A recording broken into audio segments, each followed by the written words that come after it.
Hey guys, what's up? Pixels here. In today's video, I'm giving you some beginner tips to be a better survivor on Evil Dead, the game. A lot of people come in my streams, they've asked me, how do I do this? How do I do that? So I make a video doing my best to explain everything in the game to make you a better survivor.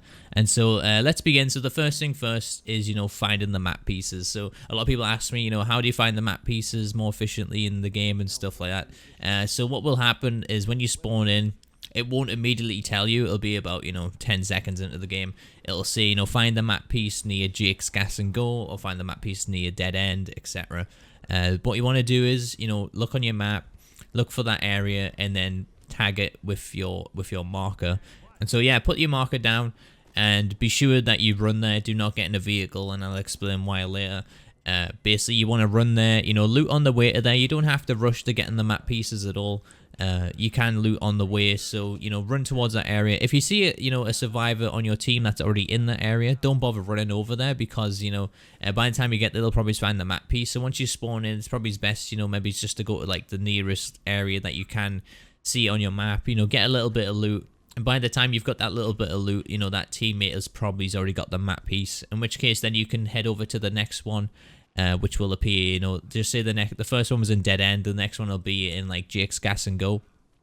Then you can just tag it at Jake's Gas and Go, run that way, and on your way, obviously, you'll kill some Deadites, and get some loot as well, which is very nice. So I'm going to tell you the things to avoid at the start of the game.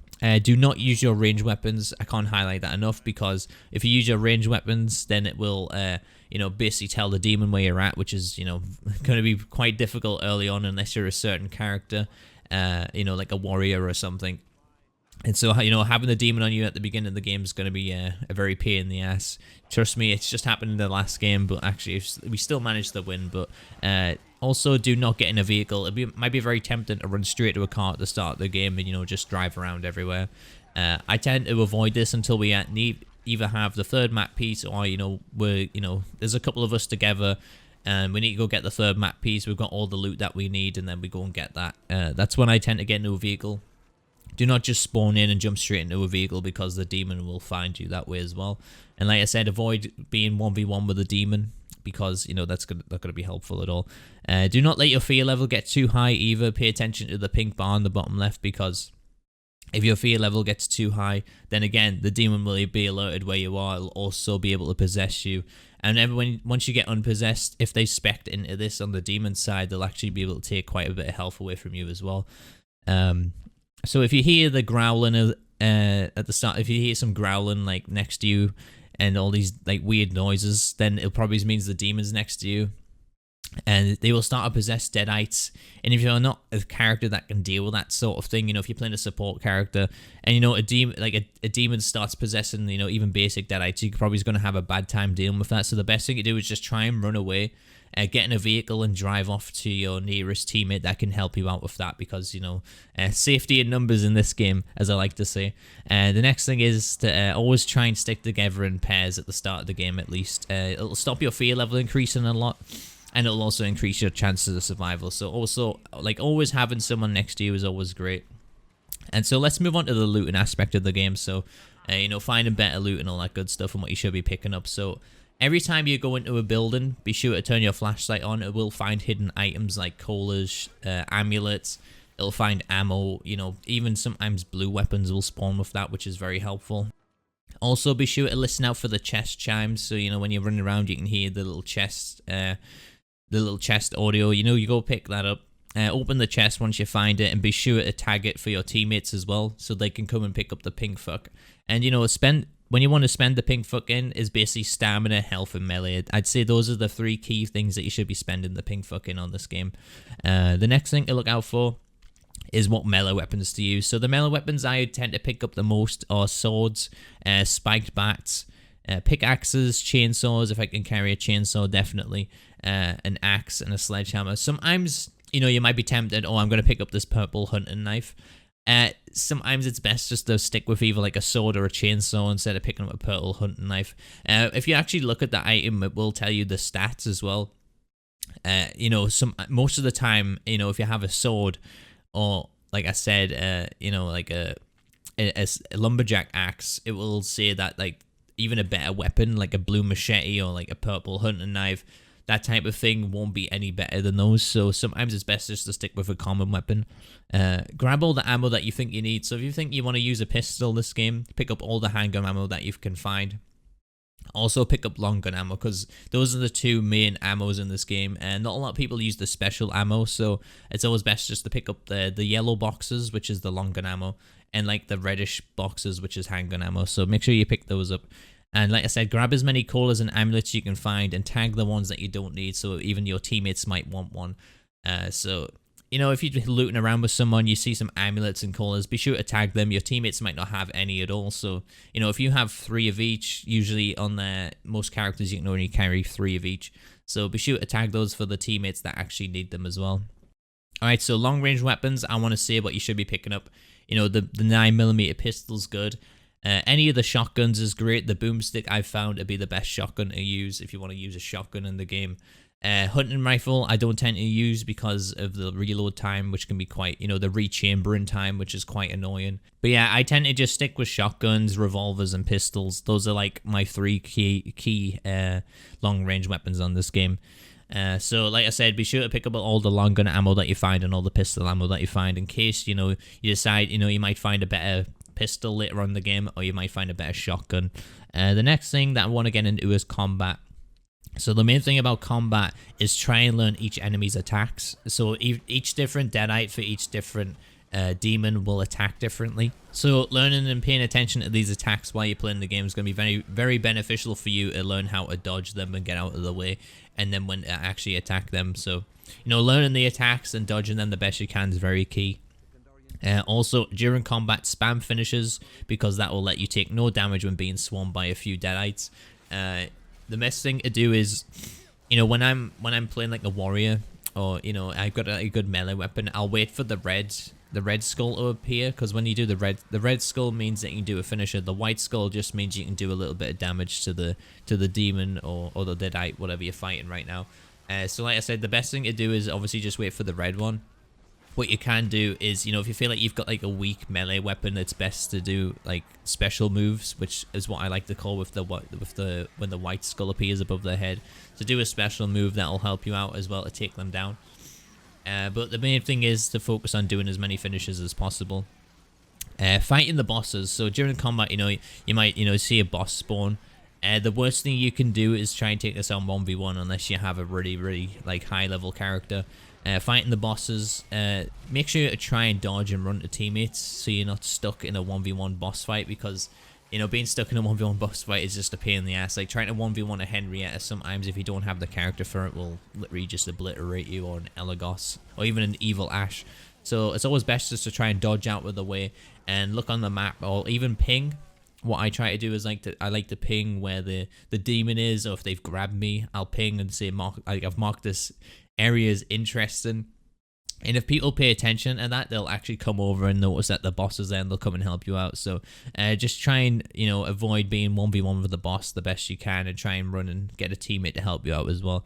Pay attention to your health too. Drink a cola as soon as you can. Well, what I say is drink a cola as soon as your health drops to orange, at least, because you know, that's when you're most prudent or most vulnerable are going down, which is obviously something that you don't want to happen. So the best thing you do is, once you get to orange health, try and back out with the fight a bit and try and drink a cola. That'll help you out. Okay, so the next thing I want to get into is doing the objectives. So it's best to do these all together, you know, to get the pink foot at the end, because once you do the objective, it'll spawn a chest, it'll spawn a weapon, it'll spawn some pink F that you can spec into your character. Stay inside the circle as well. I see a lot of people running out of the circle to fight deadites and stuff. You know, the more people in the circle, the faster the timer goes up, you know. So if everyone leaves the circle early on, it can actually reset the objective. Then you've got to start it up again, which is kind of annoying. So pay attention to where you're at. You know, don't go running out of the circle just to get a few kills. Wait for them to come to you, or even use a ranged weapon to take the ones outside the circle. Unless you can avoid it, you know, if you're being chased by the boss, then yeah, your best probably is to run out of the circle. But honestly, try and stay in the circle as much as you can on this game, especially in the leader characters, because leader characters will obviously be there to buff you up as much as you can. You know, have some damage output, which is much which is really helpful. There'll also be like, you know, Cheryls and stuff. If you try and stay next to Cheryls, they will heal you. You know, Evil Dead 1, Ash, Cheryl, Pablo, those guys will heal you if you try and stay next to them the best you can as well. So, like I said, you know, safety and numbers in this game, try and stick together with your teammates as much as you can during those fights will be very helpful. Okay, so pay attention to the timer at the top. So if the dagger or the page is close to being complete, and you feel like you're the last one alive, don't start trying to revive people. If it's very close to being complete, even if it's just one person down, you know, just don't even bother trying to pick that person up, because, you know, it's going to make you quite vulnerable to attacks. So the best thing to do is just try and, you know, run around doing executions, you know, the finishes, so that you can't take any damage while you're doing that. And once that objective is complete, it will resurrect and revive everyone. So even if someone's died, if someone's down on the floor, once that objective's complete, it will resurrect and revive everyone that is currently, you know, down or killed. So yeah, be sure to do that, because I think it's a really helpful tip. A lot of people I see, you know, like start reviving someone even if the objective time isn't really complete. There's just no point to that, because you're just making yourself vulnerable to attack from, you know, either the boss, if the boss is there, or, you know, like an elite deadite or something like that. So the best thing to do is just probably leave them on the floor if the time is nearly complete. Like I said, just keep paying attention to that timer at the top of the screen. It'll give you the best judgment of when to actually revive someone or to leave them down on the floor.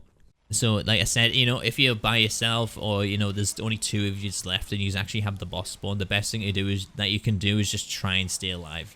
Literally just run around, dodge, do finishes so the boss can't do damage to you, and that way, you know, everyone else will get revived eventually. Alright, so let's move on to the end game fight. So make sure you pay attention to the Dark One's attacks and try and time the dodges for them hitting you, because being stun locked off the Dark Ones can be a bit of a pain in the ass. Getting hit off Deadites as well. So you get hit off Deadites, you have to dodge the Dark One's attacks. Even when a boss spawns, you know, doing stun locks on you can be like really annoying. So you know, don't just keep on focusing on the Dark Ones bringing their health down. You know, focus on the Deadites as well, like the little Deadites running around, the elites and stuff. Try and focus on those the best you can, and also pay attention to the arrows on your screen whilst you're doing the Dark Ones, because it will tell you if there's an enemy to your left or to your right, basically. So the end game fight can be quite hectic. I know people might struggle on it.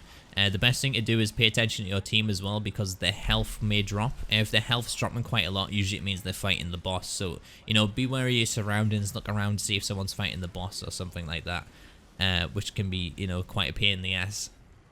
And obviously, like I said, pay attention to the possessed Deadites. Possessed Deadites can be very painful. What you want to do is take these out as quick as you can, because they can do quite a lot of damage to taking your team out as well. And obviously, once you've got the Dark Ones done, please pay attention to this. Okay, this is a very important fact, because this can be, you know, game changing. So pay attention to the Dark One's health. If you have a teammate that's down and the Dark Ones is nearly complete, you need to revive them before you take away all the Dark One's health, because if you do that, if you take away the Dark One's health and that person's down, they cannot be revived or resurrected, which is, you know, once you get to the Necronomicon stage, as soon as people go down, they're dead. So it's always best to make sure everyone is revived before getting to the book phase, because the book phase is very important. And I feel like you need as many bodies as you can at the book phase, because trying to stop the boss and possessed units from taking out the Necronomicon is very important, because, you know, that's the last stage. You've only got 2 minutes. You've got 2 minutes to defend this. That means the demon's got 2 minutes to actually attack the book and do a lot of damage to it. So please pay attention to that. All these people that are new to the game, you know, if you don't understand, you know, that end game boss fight and what happens, pay attention to the Dark One's health and pay attention to who's down on the floor. Try and revive your teammates as much as you can in the end game fight, and keeping them alive is very, very important. So, like I said, it doesn't work the same as the other objectives. It works in the total opposite way. It will knock the survivor out, being able to help you completely out of the game, you know. And so, yeah, this has been my tips video for Evil Dead the game. I hope you guys enjoyed it and found it very informative and helpful. It's the best kind of thing I could come up with. I will do my best to get all the best gameplay elements to like support all these tips that I can give you as well. If you have any questions about the game, please leave a comment down below in case I've missed something. I don't think I have missed anything really. I've tried my best to obviously just try and give you all the information that I can to be a better survivor in Evil Dead the game. And like I said, the best thing you can do is obviously stick together. Safety in numbers in this game. And, you know, if you feel like someone's stealing all the loot, just go and head to a different house or something like that as well, like I said. But yeah, leave me a like, leave me a comment down below, hit that sub button for more Evil Dead content. I'm going to be doing a lot of build videos for all the different characters, how you should be playing those characters as well, you know, doing character breakdowns and stuff. It'll be a lot of fun. And yeah, like I said, leave me a comment down below if you have any questions about the game. If you need any help, please feel free to leave me a comment as well. I will get back to you as soon as I can. And I have been Pixels, you are my awesome viewers, and I'll catch you guys in the next one.